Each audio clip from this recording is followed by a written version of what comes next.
Sí. Buenos días.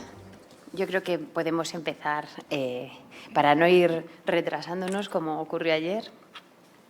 Espero que estéis bien, después de que estéis frescos, frescas, después del día intenso que tuvimos ayer.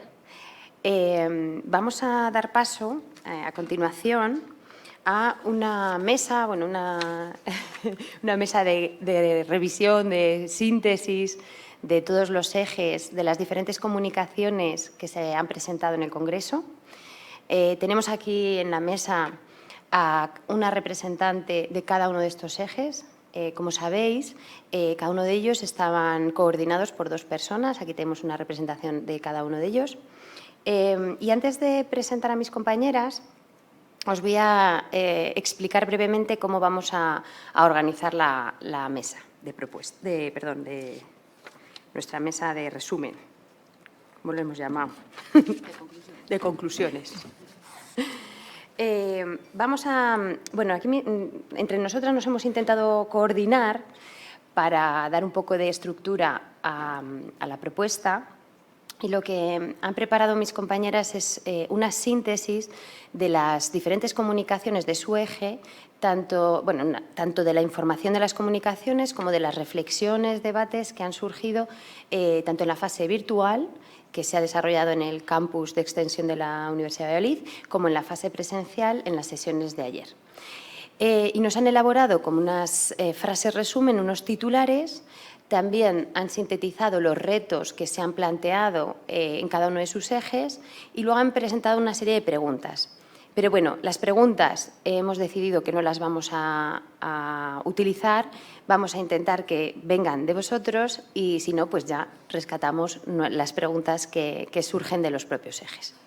Entonces, pues animaros a participar, que después de esta exposición de la información, pues que participéis, planteéis vuestras reflexiones, preguntas, ideas, ¿vale? Bueno, pues voy a seguir el orden de presentación de los diferentes ejes. La coordinadora del eje 1, Cristina Gil Puente, es profesora del Departamento de Didáctica de las Ciencias Experimentales, Sociales y de la Matemática de esta facultad, de este campus, de la Facultad de Educación de este campus, de la Universidad de Valladolid. Y junto a Luis Torrego han coordinado el eje 1, la educación mediática y competencia digital en la educación formal.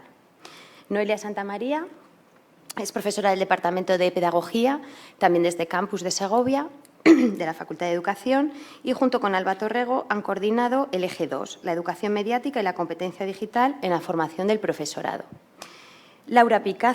Rocío Collado es profesora del Departamento de Comunicación Audiovisual y Publicidad de la Facultad de Ciencias Sociales y Jurídicas y de la Comunicación de este campus, del campus de Segovia, de la Universidad de Valladolid, y junto con Belinda de Frutos han coordinado el eje 3, la educación mediática y competencia digital en la formación del profesional de la comunicación.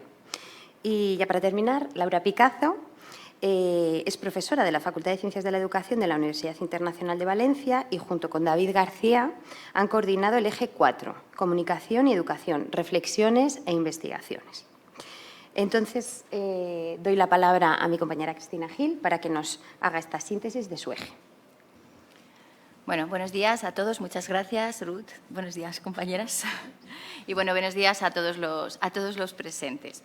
Bueno, ayer veo aquí que hay alguno de los componentes de nuestro eje. Elaboramos unas conclusiones, aunque ya sabéis que tuvimos ahí poquito tiempo, pero bueno, ya venían como preelaboradas. Estuvimos puliéndolas, completando y añadiendo aquello que los pertenecientes al eje 1 consideraron.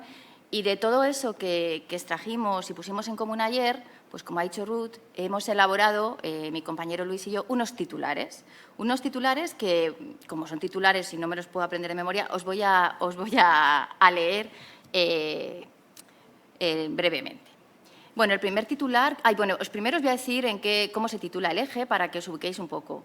Se titula La educación mediática y competencia digital en la educación formal. Es importante que contextualicemos. Bueno, en nuestro eje se puso de manifiesto la utilización de la tecnología digital en la educación formal. Debe ser entendida como un recurso educativo y también como un contenido u objeto de estudio para el desarrollo de dimensiones conceptuales, procedimentales y actitudinales.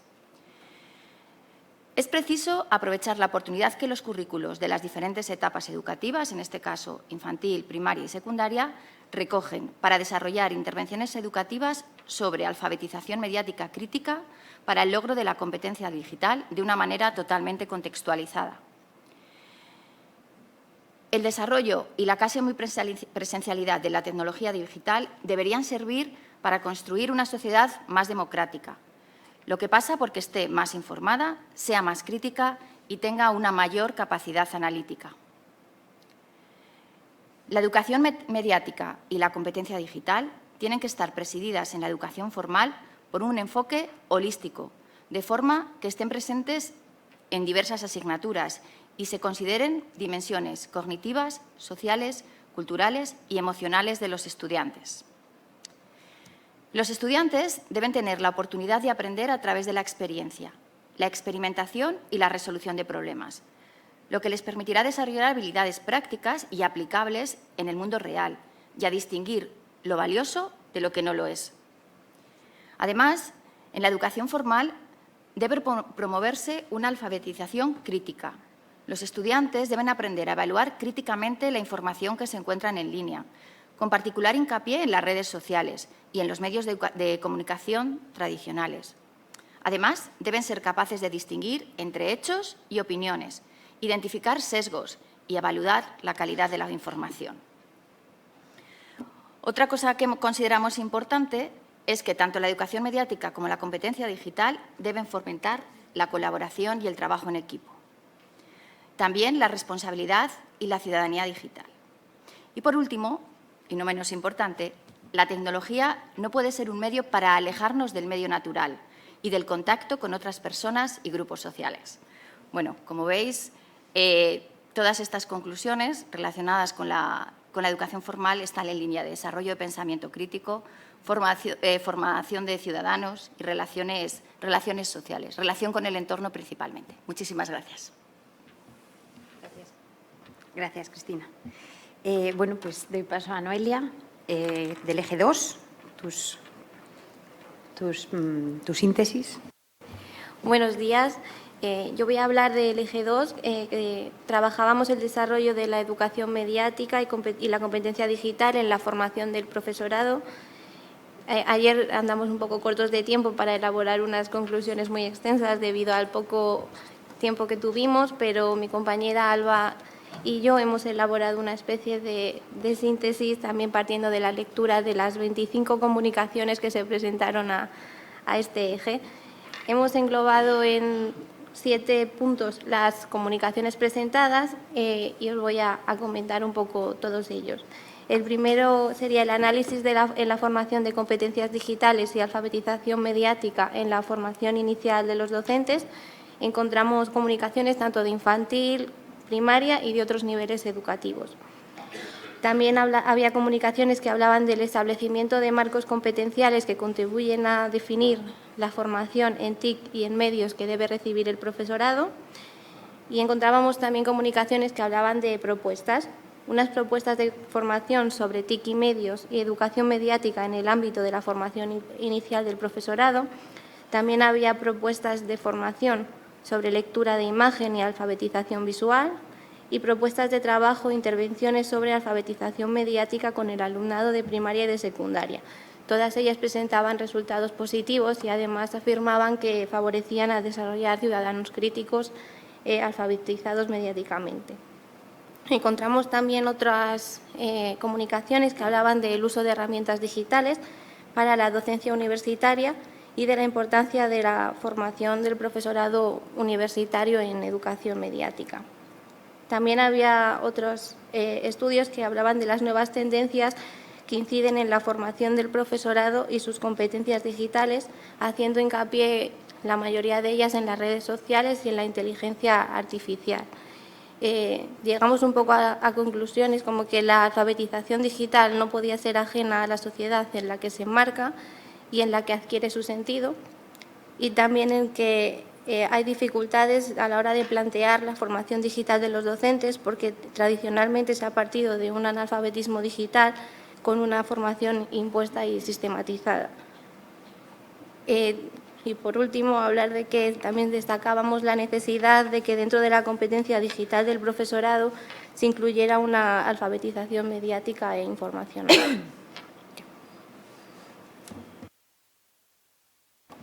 Muchas gracias. Rocío, tus titulares del eje 3.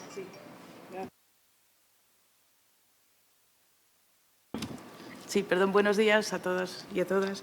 El eje 3, titulado Educación mediática y competencia digital en la formación de profesionales de la información y de la comunicación. En este eje se presentaron un total de 26 comunicaciones. Al igual que mis compañeras, voy a tratar de sintetizar lo más rápido posible, ¿no? Se presentaron experiencias o proyectos de innovación docente que trabajaban principalmente en la formación en competencias, ¿no? Los titulares o la síntesis podría ser de esta manera, ¿no? Pues educar en la visión crítica de los medios, especialmente las redes sociales, no solo como consumidores, sino también como productores de contenidos. Concienciar sobre los efectos del uso de la tecnología en el medio ambiente, así como en la propia vida de los estudiantes, de la población en general y en la profesión publicitaria. En otros casos se habla de aprendizaje basado en proyectos, generando dinámicas transversales con las titulaciones de periodismo, publicidad y comunicación audiovisual, no solo para dominar la tecnología, sino los nuevos procesos de trabajo profesionales. Varias comunicaciones presentaron experiencias de aprendizaje colaborativo con perspectiva de género desde la Universidad Complutense de Madrid y desde este propio campus. También la construcción de repositorios sobre la representación de la infancia en la publicidad española, el fact-checking ante el reto de la desinformación y el uso del podcast como recurso en el proceso de enseñanza. Un segundo bloque de comunicaciones estaba más orientado a la educación mediática desde el punto de vista de los profesionales de la comunicación. En este caso, se trataba de 8 comunicaciones y los titulares podrían ser pues, afrontar la diversificación en la profesión de los comunicadores con nuevas y múltiples tareas. También se expusieron casos de éxito en el uso del cine como herramienta de alfabetización con 3 proyectos que reúnen cine y literatura, cómic, arte visual y danza, fomentando la creatividad en todos ellos y tratando de formar al futuro espectador crítico. En otros casos se trabaja la representación de las personas mayores en los medios y sus competencias digitales, así como estrategias comunicacionales desarrolladas por los mayores confinados para contrarrestar la desinformación durante la pandemia de COVID-19. Se presentan también proyectos de análisis crítico de la comunicación realizada por distintos influencers y, por último, en este bloque se habla de la radio como espacio de construcción ciudadana y de la simbiosis de arte y educación mediática mediante un proyecto denominado Huellas de la Ciudad. Perdón, 2 comunicaciones más nos hablan de la paradoja de la dieta informativa de los jóvenes en Internet, en la que se muestra que estos jóvenes parece que no se fían de las noticias recibidas por redes sociales, pero luego utilizan esas mismas redes como fuente de información. Un estudio más que presenta atributos asociados a la confianza de los contenidos en redes sociales, concluyendo que cuando los contenidos molestan se genera desconfianza, mientras que los niveles más altos de confianza se asocian a la utilidad o el interés, por supuesto, pero también con la diversión que generan esos mismos contenidos. En un caso más, otra comunicación que proponía la ficción de terror radiofónica y este trabajo se plantea la posibilidad de usarlo en el aula y despertar el interés de los jóvenes por este género, ¿no? Una comunicación más que expone un proyecto en el que se forman profesionales de la comunicación desde la comunicación estratégica en un entorno real en Chile, formando consultorías en comunicación digital para pymes.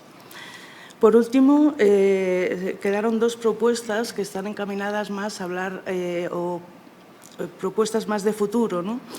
Se propone la creación de otro observatorio AME, de alfabetización mediática informacional, un observatorio que recopile todas las iniciativas y proyectos que tiene en cuenta la alfabetización mediática informacional, que desarrolle un sistema de métricas e indicadores adoptados por todas las partes implicadas y que pueda servir como herramienta para realizar una radiografía real de la situación en este país, así como la monitorización del progreso en este ámbito. Y la última comunicación que nos pide trabajar sobre la reinvención de la educomunicación, que ha de ser una educomunicación digital y para la transformación social, puesto que se considera que la mayor parte de la ciudadanía no está preparada para desarrollarse en esta era digital que vivimos ahora mismo. Muy bien, muchas gracias. Pues ya para terminar el último eje, Laura. Pues muchas gracias, Ruth. Y bueno, gracias por este espacio de resumen y de representación del eje 4 que he coordinado junto a mi compañero David García Marín. Nuestro eje se titulaba Actividades de educación no formal e informal para la ciudadanía crítica. Bueno, voy a destacar brevemente algunos de estos titulares, comenzando por la importancia que se ha dado al trabajo participativo y a la creación de contenidos que pueden permitir una conexión con los conocimientos y usos de herramientas con el propio proceso de aprendizaje a la hora de aplicar las tecnologías a distintas materias en la enseñanza universitaria. Además, se destaca en esta práctica de la educación mediática la utilización del cine como método de sensibilización y de análisis sobre cuestiones medioambientales, incluso a fin de promover una lectura crítica. En esta utilización del cine también se promueve la generación de contenidos por parte de los alumnos, de los estudiantes, y en esa línea bueno, pues se defiende desde luego que la comunidad estudiantil puede generar contenidos didácticos de educación mediática que ayudan a esa evangelización, ¿no?, a esa sensibilización todavía más eficaz. Además, importante dar un sentido de divulgación participativa, proactiva y positiva de los principios de la educomunicación cuando lo aplicamos al aula, especialmente a las aulas de primaria, de secundaria, en las que nos encontramos un poco más perdidos. Y, por último, bueno, pues también destacar la importancia de esa mediación juvenil de igual a igual que puede funcionar y funciona bien a la hora bueno, pues de sensibilizar, valga la redundancia, acerca de los preceptos y los principios de la educomunicación en práctica. Como retos, como desafíos, bueno, pues podemos destacar, bueno, todos estos titulares que os he dicho también son desafíos, porque aunque los conocemos es importante que sepamos que hay que seguir trabajando en ellos. Pero bueno, por supuesto, la alfabetización algorítmica, que veo por ahí a Manuel, también sensibilizar en materias de sostenibilidad tecnológica desde el ámbito del diseño de los dispositivos y de la obtención de materias primas, la producción de hardware y su utilización y gestión de residuos electrónicos. Además, la educomunicación no puede prescindir en modo alguno de una perspectiva feminista, identificando y ayudando a identificar desigualdades y violencias, y se requieren, por supuesto, y así acompañando también a la lectura de Rocío, políticas alineadas con las necesidades de los ciudadanos senior, para también incluirles, por supuesto, en ese proceso de educación mediática. Muchas gracias. Muchas gracias a todas. Bueno, si os parece, no sé si habéis podido anotar alguna reflexión o alguna pregunta. Para nosotras lo ideal sería que ahora surgiera un debate entre todas, todos, y luego si vemos que podemos matizar algo más, pues ya desde aquí podemos hacer un cierre, ¿no?, final. Entonces, está por ahí el micro, entonces si alguien quiere participar, por favor, que nos levante la mano y acercamos el micrófono.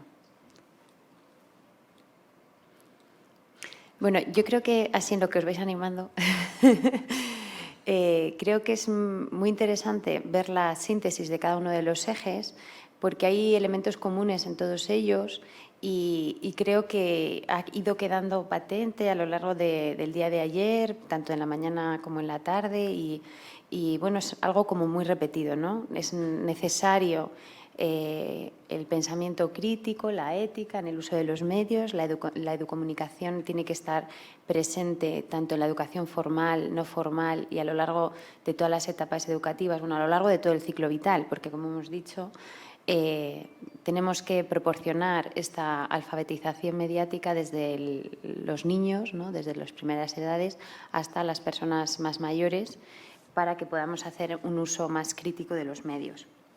Entonces, yo creo que ahí es el gran reto, ¿no?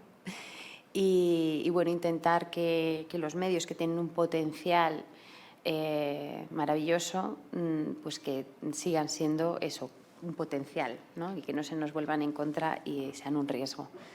No sé si alguien se quiere animar. Vale, Laura leyó sus retos. Si queréis, quedaban los retos de los otros ejes, podemos hacer… Ahora vamos a hacer el orden contrario. Ya que hemos leído los retos de Laura. Y ahora, Rocío, si quieres tus retos, porque hay mucha similitud también. Sí. Bueno, en el grupo de personas que estuvimos ayer debatiendo en nuestro eje, la verdad es que salieron cosas que se han repetido varias veces ya en el día de ayer, incluso en la sesión anterior, esta mañana, que moderaba Belinda, ¿no? El principal reto o desafío que quedó al final en la sesión de ayer era esta frase que, como os digo, ya se ha repetido varias veces, y es que siempre vamos por detrás, ¿no? Y vamos mucho más lentos que el desarrollo tecnológico y tenemos que conseguir atajar esa distancia, ¿no? Creemos para ello pues una actualización permanente. Ayer comentaba también el compañero de Huelva, Ignacio Aguadet, que para este tema necesitamos mucha investigación, mucha formación, mucha sensibilización. Bueno, pues creo que en nuestro eje pues volvió a salir también este tema, ¿no? Luego intervino después un estudiante que tenemos en el máster de comunicación con fines sociales, Pablo. Es un estudiante de Bolivia, estudiante aquí, pero profesor ahí en la Universidad de Bolivia. Y nos dijo que quizá lo interesante sería que los profesores, los formadores, intentásemos aprender un poco más de nuestros estudiantes, ponernos en su lugar, aprender su lenguaje, porque él hablaba de un proyecto muy bonito que no le dio tiempo a incluir en el Congreso porque se encontraba fuera de España y no tenía conexión para mandarlo o algo así nos comentó. Pero un proyecto muy bonito en el que habían conseguido hablar de matemáticas, de física, de cualquier materia, de publicidad, a través de Instagram. Entonces nos invita a los profesores a que nos pongamos en el lugar de los estudiantes y tratemos de hacerlo de esa manera, ¿no?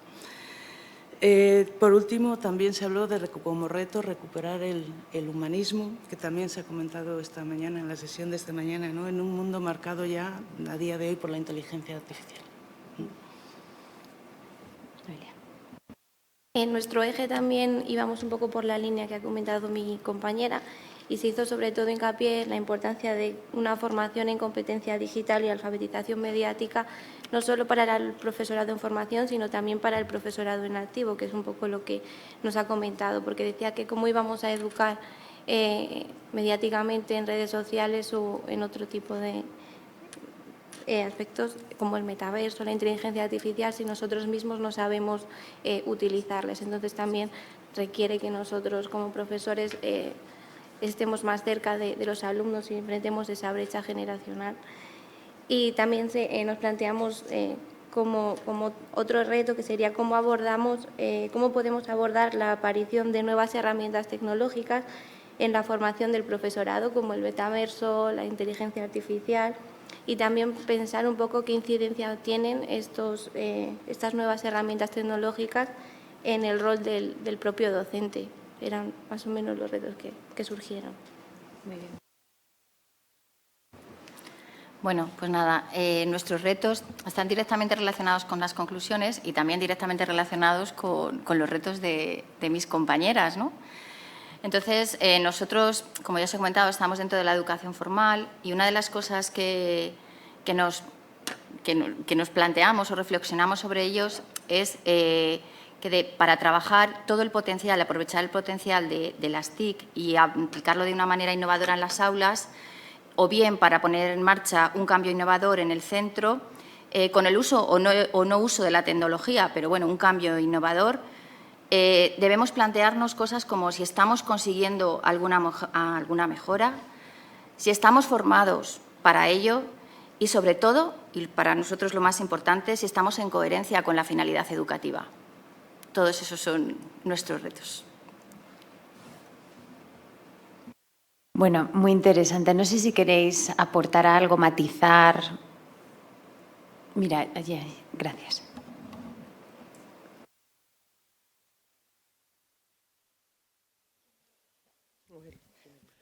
Sí, buenos días. Pido disculpas a los compañeros y compañeras que han estado en la mesa de pioneros y pioneras porque me voy a repetir, pero es que me parece interesante hacer la pequeña aportación. En la mesa acabáis de repetir palabras que se vieron ya en la primera mesa, en la inaugural, y que se han ido repitiendo durante el Congreso, que son conceptos como el de pensamiento crítico, el de ser capaz de detectar, ser capaz de comprender, ser capaz de reconocer. Es decir, que nos seguimos moviendo en la educación mediática, y eso se refleja en los currículums, etcétera. Nos seguimos moviendo en el ámbito de lo cognitivo, que es un ámbito imprescindible de educación, pero no el único, pienso, ni el más importante. Debería ser un punto de partida. Es decir, yo creo que comprender, detectar, etcétera, es importante, pero si yo detecto y comprendo, pero ¿y a mí qué? Vale, he cumplido la misión de tener el pensamiento correcto, pero no la misión realmente importante, que es la de transformar y transformarme. Es decir, yo desde hace años vengo utilizando, por ejemplo, anuncios que son súper divertidos, pero que contienen un estereotipo de género fuerte, y entonces si tú preguntas, ¿qué os parece este anuncio? Pues estoy hablando de maestros y maestras, ¿no? O de estudiantes de posgrado. ¡Ah, genial, es divertidísimo! Es tal. ¿Detectáis algún estereotipo? Ah, sí, hay una mujer que está tratada, pero, vale, o sea, si a ti te importa, es decir, si tú eres capaz de detectar, pero no te importa, no te cabrea que haya aquel anuncio o aquel mensaje, cualquier tipo, una serie, etcétera, ¿no? No te revienta, no te cabrea, evidentemente yo creo que no hemos cumplido nuestro objetivo transformador, ¿no? Si yo detecto un sesgo de género, detecto una noticia falsa, pero no me importa porque juega a favor de mi partido o de mi línea ideológica o de tal, no. Entonces creo que hay que dar un paso y pasar del pensamiento a la actitud, entendida como drive, como impulso. Es decir, una actitud es una predisposición a actuar en una determinada línea. Entonces, si somos educadoras y educadores, ¿no?, tenemos que convertir el pensamiento en punto de partida para tener actitudes adecuadas que ayuden a transformarnos y a transformar la sociedad. Yo voy a hacer una pequeña aportación también en relación con uno de los retos que mencionabais. Decíais, es que vamos siempre más lentos que el desarrollo tecnológico, ¿no? Claro, desde la perspectiva de gente que llevamos 35 años enseñando tecnología educativa y que empezamos a dar clases cuando no existían aulas con ordenadores, no existía conexión a Internet, no existían los móviles, no existían las aplicaciones, ni muchísimo menos las redes sociales, hay que repensar esto. Quiero decir, nosotros siempre vamos a ir más lentos que la tecnología, porque la tecnología en una sociedad capitalista es un negocio y ahí se invierte muchísimo dinero, un dinero que no se va a invertir nunca en la misma medida en educación. Nosotros no somos tecnólogos y tecnólogas, somos profesores, profesoras, educadores, educadoras. Nuestro fuerte es la pedagogía, no la tecnología.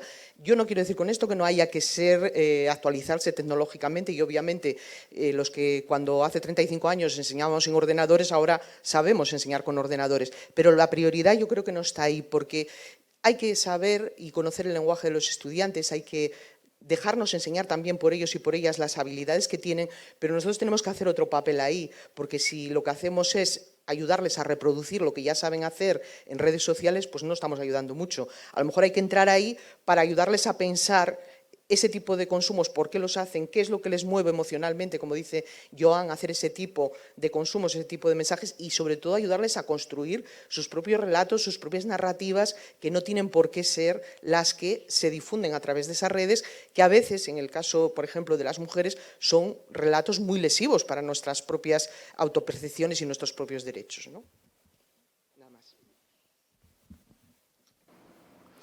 Exacto. Bueno, yo creo que estamos de acuerdo totalmente con vosotros. De hecho, el pensamiento, la parte cognitiva, se debe entender siempre junto con la disposición para, porque, claro, pensar, lo que es la habilidad para pensar, si no tienes esa parte más emocional, motivacional y incluso de querer esforzarte por comprender, porque no, para comprender, para explicar, también tienes que supone un esfuerzo.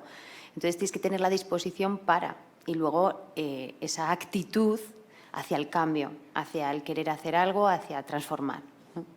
Entonces yo creo que eso es fundamental y es parte del concepto de pensamiento crítico, que no solo es la habilidad para pensar, porque si tienes muy buenas habilidades para pensar, pero no tienes una actitud ética, de unos valores que te hacen, pues al final puedes ser un gran manipulador, ¿no?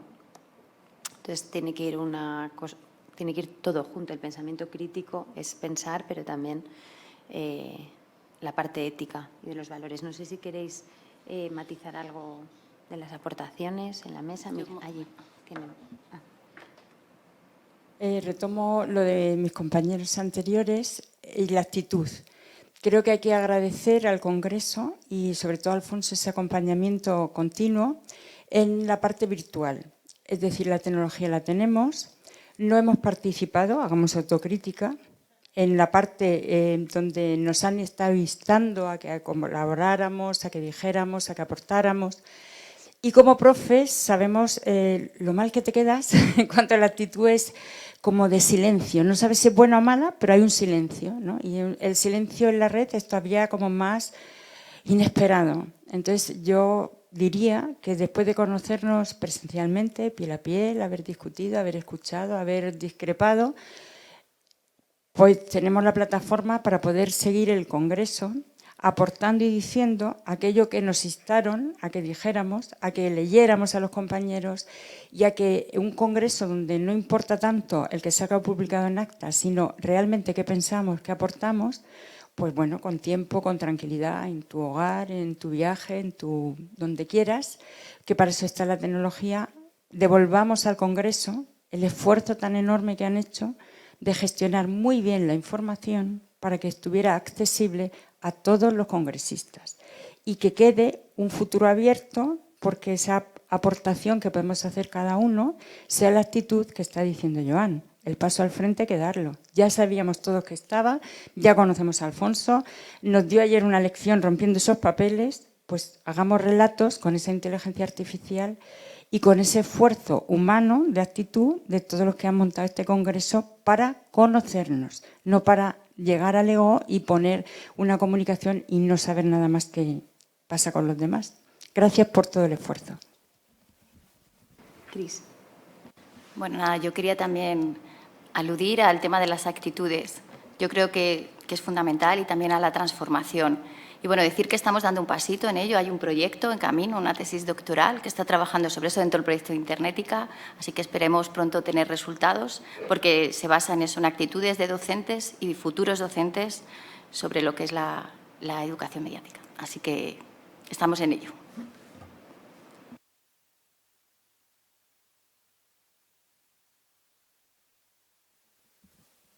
Buenos días, soy de Brasil, María Alcira, y quiero hablar sobre la cuestión de las actitudes también, que actitudes muchas veces confundida con proactividad, ¿sí?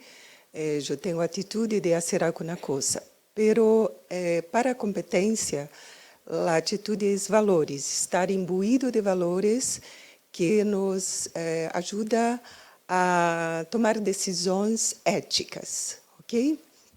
Pero, como sou de educação, tenho estudado o problema de educação em valores, que é a grande dificuldade, porque sobre valores nós podemos falar.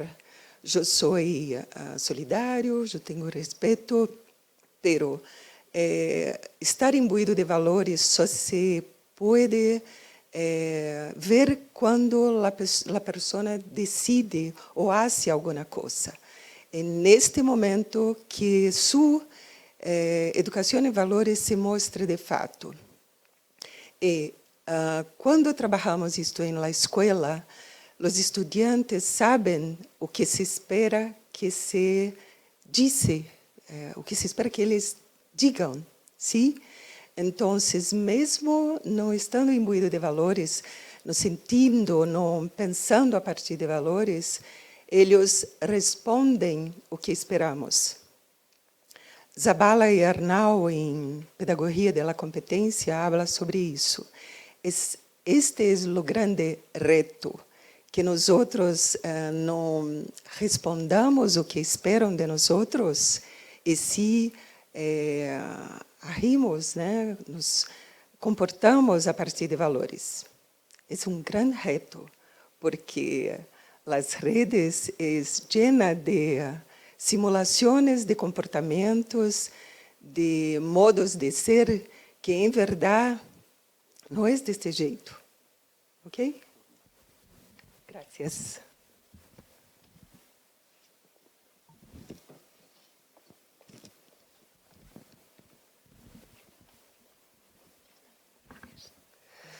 Buenos días, muy interesante todas las aportaciones.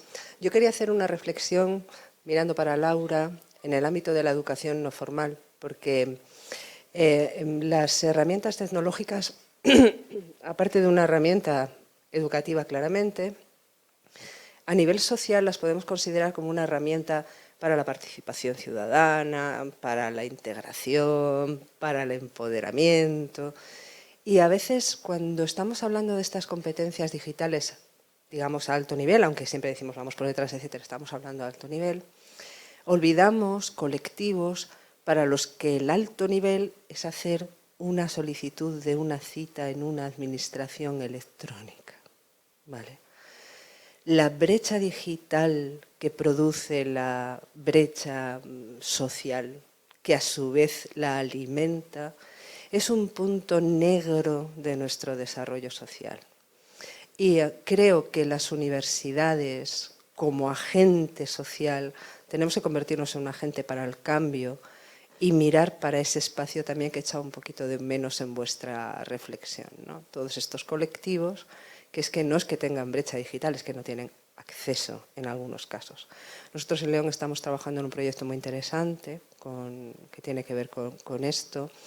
Y hablamos ya no de brecha digital, hablamos de brecha dentro de la brecha. O sea, parece mentira, pero hay colectivos que no saben pedir una cita médica con un dispositivo digital, ¿no?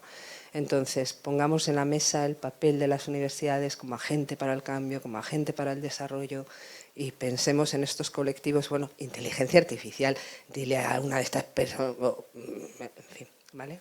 Solo añadir este pequeño comentario para vuestros colectivos. Gracias.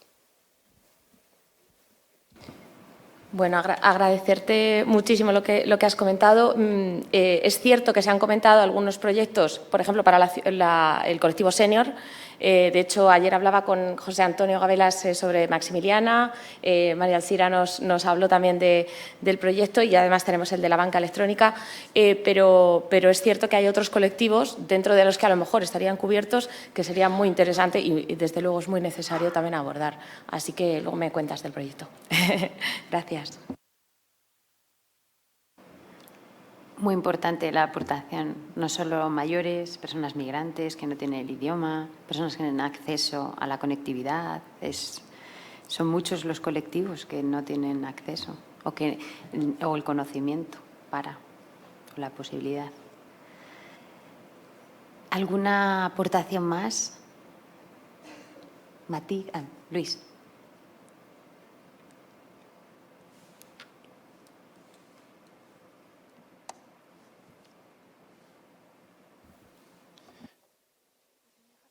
Bueno, pues yo solo quiero continuar una línea de reflexión que ya se ha comenzado. Yo no soy un experto en educación mediática y en competencia digital, pero creo que la educación mediática tiene ante sí un reto enorme, ¿no? Porque se ha hablado de las actitudes, de los valores. En realidad, el reto fundamental es muy difícil de lograr porque tenemos unas herramientas pequeñas y no tenemos la organización adecuada. Pero el reto fundamental es cambiar los horizontes de felicidad de los seres humanos, de los alumnos y alumnas que tenemos. Ahora mismo hay en esta fase del capitalismo en el que vivimos, pues hay una felicidad tecnológica. Es decir, que la tecnología nos determina como seres humanos. Nos determina hasta nuestros modos de conocer y, por supuesto, nuestras actitudes, nuestros modos de actuar. Y si se está haciendo eso es porque ahí se cree que hay una idea de felicidad. Y en realidad nosotros tendríamos que conseguir pues, proponer una felicidad alternativa, un relato que fuera verdaderamente deseable y que no consistiera estar pues, todo el rato en las redes, con el móvil, con no sé qué, llevados por ellas, porque nosotros no somos protagonistas de esto, ¿no? Y claro, para eso hay que aprovechar cualquier cuestión, hay que organizarse, hay que aprovechar los espacios en los que se pueden decir estas cosas, porque esto normalmente no se dice, es una cosa que queda para personas expertas o para lo que sea, y además esto tampoco se mide, no se cuantifica y no vale para el mundo en el que estamos. Entonces, la única manera es asumir ese reto, que es muy difícil, de cambiar los horizontes de felicidad y mostrar otra felicidad posible, otro mundo deseable y otro comportamiento pues, alternativo.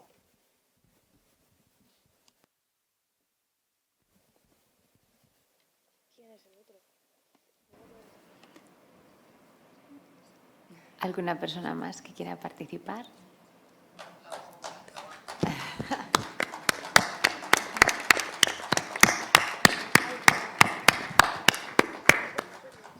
¿En la mesa queréis matizar algo, aportar alguna idea? Yo quería hacer un matiz, una pregunta que va en consonancia con lo que decía Luis, que es mi compañero de coordinación de eje. Y bueno, también es algo como más personal, porque como ha dicho Ruth, yo soy didáctica de las ciencias experimentales y me gusta mucho trabajar la relación con el entorno en clases con mis alumnos y que ellos lo fomenten. Entonces, quiero lanzar una pregunta. ¿Cómo podríamos equilibrar el uso creciente de la tecnología en las aulas con la educación en la naturaleza? Entonces, bueno, lo dejo ahí. Esta pregunta, en consonancia también con lo que has comentado, se hizo en el foro. Se intentó, bueno, debatir, pero es verdad que nos cuesta participar a veces. Entonces, lo dejo ahí para reflexionar sobre ello. Muchas gracias. ¿Queréis destacar alguna pregunta de vuestro eje? Sí. Bueno, en el eje 3, de nuevo, algo que ya se ha comentado también en la sesión de esta mañana y es la necesidad de incluir la educación mediática como materia obligatoria en todos los niveles de educación. Sí. Nosotras, al hilo de lo que ha dicho mi compañera, también nos habíamos planteado como pregunta cómo puede estar presente la educación mediática en los planes de estudios, o sea, que también era muy parecida. Pues yo recojo el guante de Joan Ferrés y lo que creo es que debemos preocuparnos y ocuparnos de generar esas actitudes de forma más… Creo que en este eje, desde luego, ha estado también presente esa preocupación, pero vamos, ahora absolutamente convencidos deberíamos estar.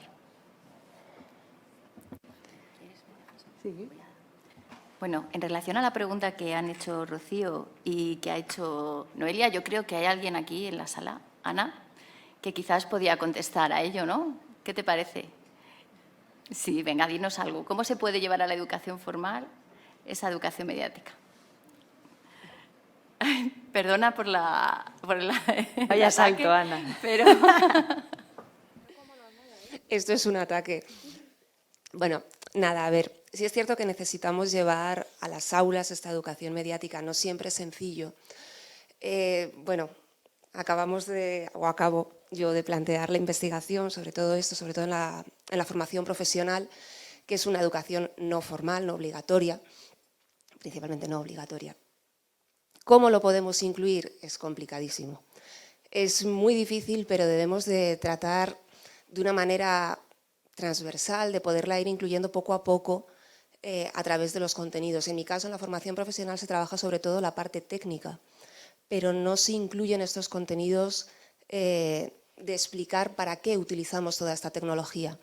Depende principalmente del profesorado, por su cuenta, sin que esté incluido en ningún currículo oficial, esa decisión o no de incluir esos contenidos.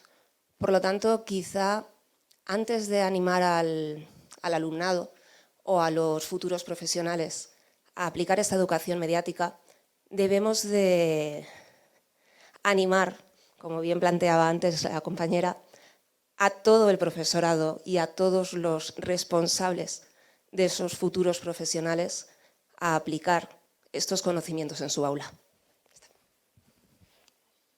Muchas gracias. Y perdona. Volvemos a las actitudes y a la disposición para… Entonces, la formación pasa por ahí, ¿no? Por generar todas esas actitudes y que se transformen en conductas, en hechos. por ahí alguien, ¿verdad? Sí.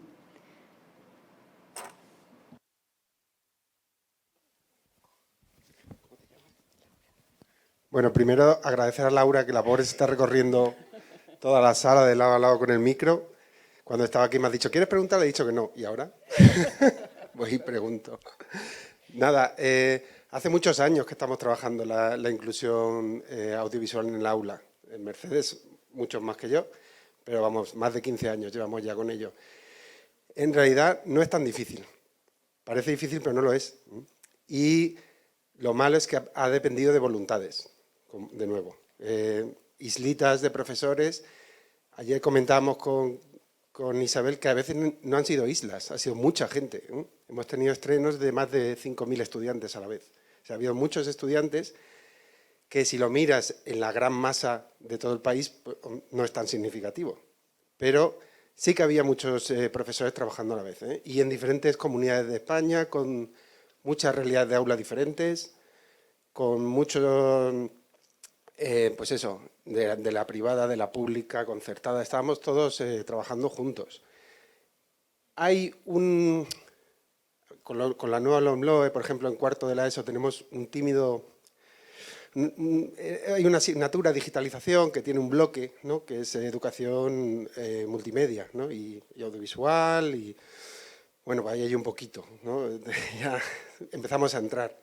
Pero es súper importante algo que Mercedes lleva muchos años también llevando por toda España, que es ese plan audiovisual para el aula. O sea, igual que tenemos el plan lector, que esté ese plan audiovisual presente. Y algo que también se ha hecho durante el Congreso, y lo llevo observando muchos años, se crean muchos materiales. Hay materiales para aburrir. O sea, hay más materiales de los que los profesores pueden realmente ver. Muchísimos materiales. Pero ¿cómo se usan? O sea, esa es la parte, esa es la pata que necesitan en el aula. Yo trabajo en el aula desde hace muchos años y ahí es donde no llega.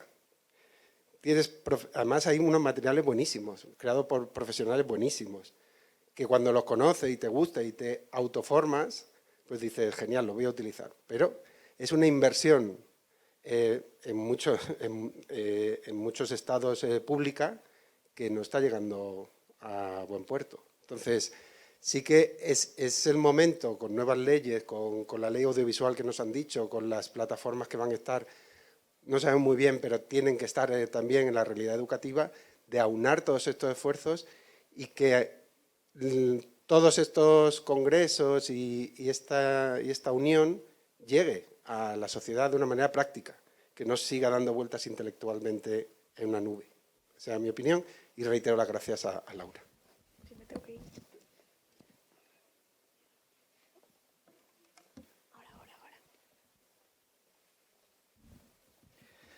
Buenos días. Me añado a las felicitaciones a la mesa y bueno, yo también quiero lanzar un mensaje optimista en la línea de mi predecesor, ¿no? Vamos a ver, es posible, por supuesto que es posible hacer una inclusión de la alfabetización mediática en las aulas y os voy a dar una pequeña primicia, ¿no? Nosotros en Aragón estamos ahora trabajando con 4 centros en plan piloto experimental de secundaria porque hemos elaborado una unidad de alfabetización mediática para secundaria, concretamente tercero y cuarto de la ESO. Al hilo de lo que ocurra con estos 4 centros, la idea es al año que viene implementarla en la mayoría de los centros de Aragón. ¿Cómo se hace esto? Pues con mucho trabajo, hay que ser persistentes, hay que intentar buscar las posibles sinergias con las consejerías de educación o similares, hay que ser capaces de detectar ese voluntarismo que siempre está en los centros, pero cuidado, el voluntario de los centros, si se convierte, o la voluntaria, si se convierte en un francotirador, a medio plazo se acaba quemando. Es necesario que en los centros haya equipos de trabajo.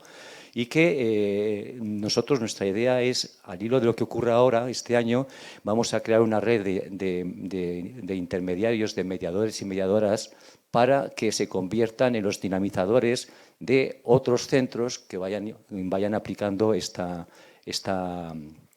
material. Entonces, bueno, es posible, hace falta hacerlo y desde luego hay que trabajar.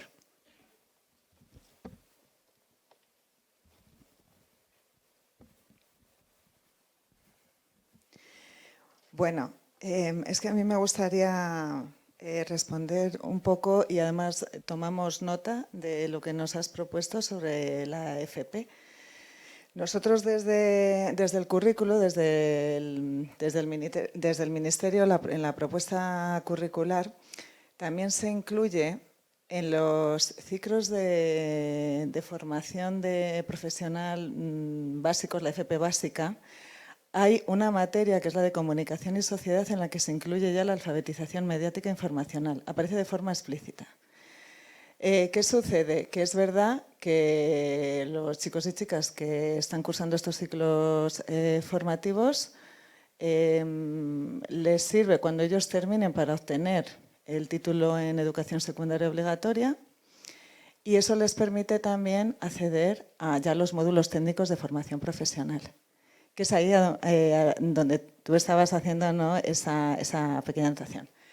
Bueno, esto es un avance, por lo menos esos grados de FP básica, por lo menos aparece y tomamos nota de que en la FP a ver qué se puede hacer. Pero es que es muy complicado, como tú bien has dicho, porque es que hay mucha independencia con los títulos de grados formativos, a ver cómo puedes abordar. Gracias.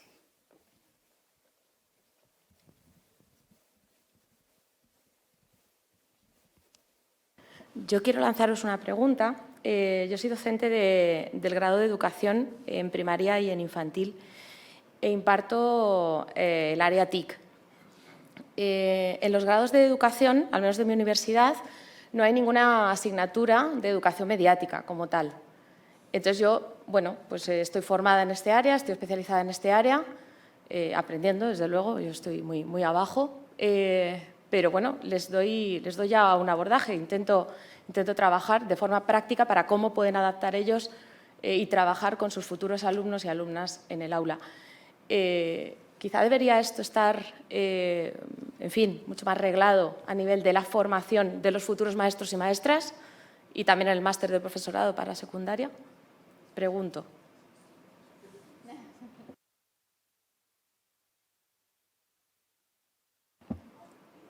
Ahora, Laura, subir, hija.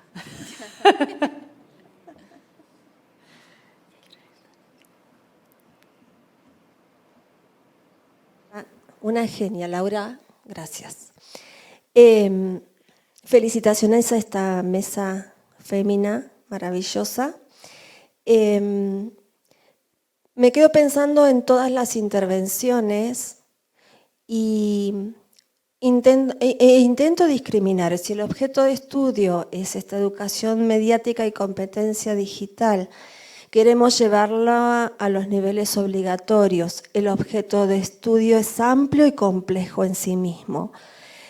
La colega que intervino al final y que plantea la formación con los más pequeños, inicial y primaria, justamente apunta a lo que venía pensando. ¿Cuál es la didáctica específica que se requiere para llevar a los niveles obligatorios la enseñanza en términos de educación mediática y competencia digital?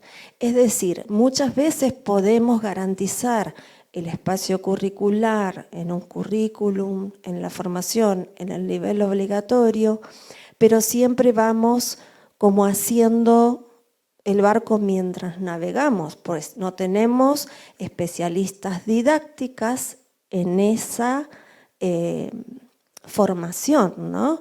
Esto de unir la educación, la comunicación, los medios, es como complejo, más la vacancia que se genera en la didáctica específica. Entonces, bueno, hay que aliarse, me parece a mí, con los pedagogos y con los comunicadores. Bueno, precisamente, ¿no?, este congreso une la educación, la comunicación, porque tienen que estar necesariamente unidas. No sé si hay alguna última aportación, porque ya nos estamos pasando de tiempo. Mira, aquí ya la última y ya cerramos. Muchas gracias, Alicia.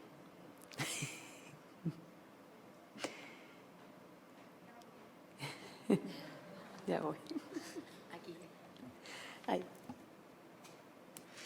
Yo es un poco por la pregunta que ha lanzado Laura. En el estudio que hicimos de secundaria, los profesores de secundaria nos decían que estaban satisfechos con mucha de la formación que recibían, además por parte del Ministerio, pero que echaban en falta una formación dirigida a la alfabetización mediática, porque a ellos les costaba muchísimo introducir en clase. Entonces, claro, o sea, yo creo que ahí el sí es rotundo, y además ellos nos comentaban muchas veces en las entrevistas en profundidad que precisamente por la pandemia, que forzó pues una adquisición muy rápida, ellos de alguna forma ahí en ese ámbito ya se sentían muy tranquilos, porque se daban cuenta que eran capaces de manejar algunas de estas herramientas, pero les faltaban muchísimas claves para aproximarse a sus estudiantes, para introducir la alfabetización mediática, porque cada vez la brecha entre esa generación y ellos y ellas es muy grande a nivel de referentes mediáticos, referentes culturales.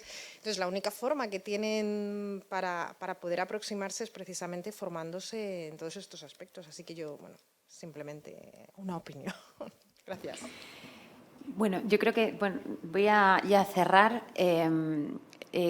con un estudio que lideró Alfonso, en el que participamos Cristina y yo, del cual sale la propuesta de Comprometic, que está en el eje 1, 2, no me acuerdo, en el 2.